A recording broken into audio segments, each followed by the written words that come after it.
En 2011, on était 4 bénévoles, on avait 11 € dans les caisses, on n'avait pas de matériel. Et maintenant, on est une structure à plus de 200 bénévoles, on a un bon compte bancaire, on a 15 véhicules, donc c'est quelque chose dont on est le plus fier.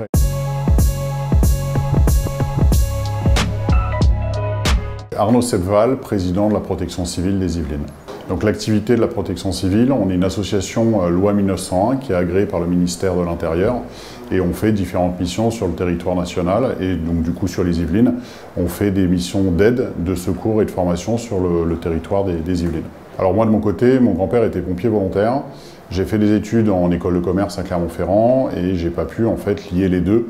C'est-à-dire je ne pouvais pas être à la fois pompier volontaire et en même temps faire mes études. Et j'ai découvert lors des études la protection civile. J'avais déjà un peu cette envie de servir et la protection civile a été l'association qui m'a été présentée pendant mes études avec des formations au premier secours et ensuite je me suis formé, que ce soit sur le premier secours en équipe, sur les maraudes de SAMU social, sur la formation.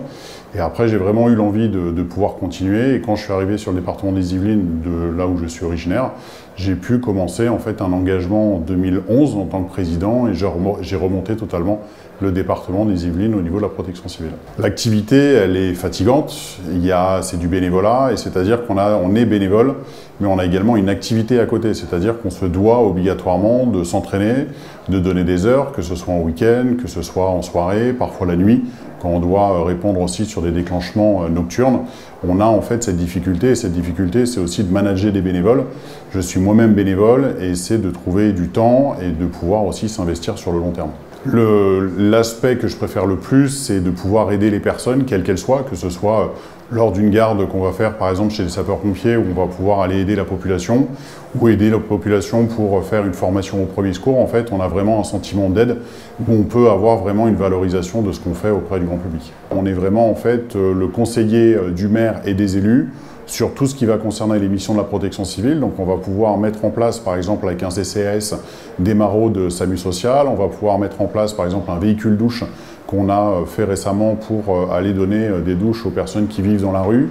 On va pouvoir également être l'interlocuteur du maire lorsqu'il va organiser des événements sur, par exemple, ça peut être une brocante, ça peut être un trail, plein d'événements qui peuvent se passer sur sa commune.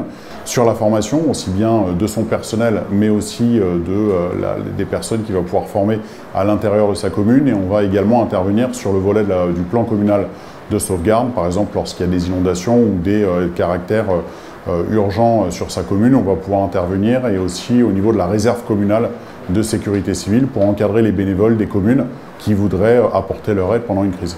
Nous, au niveau des Yvelines, on est conventionné avec, par exemple, le SAMU et le service départemental d'incendie de secours des Yvelines pour deux choses. La première, c'est pour transporter les personnes, quand on est sur un poste de secours, on va les transporter vers une structure hospitalière pour éviter que les sapeurs-pompiers viennent et puissent faire une mission juste de transport.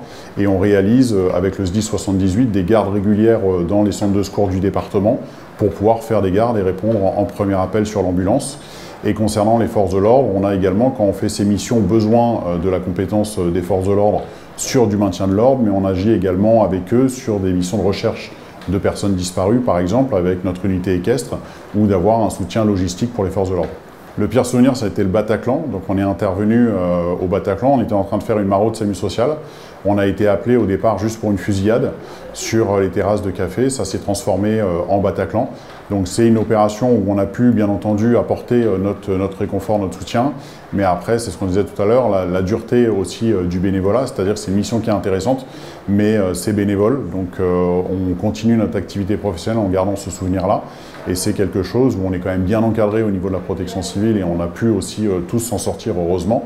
Mais c'est des événements traumatisants qu'on peut vivre.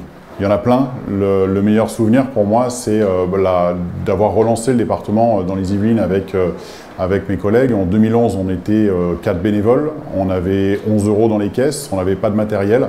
Et maintenant, on est une structure à plus de 200 bénévoles, on a un bon compte bancaire, on a 15 véhicules, donc c'est quelque chose dont on est le plus fier et le meilleur souvenir qu'on a.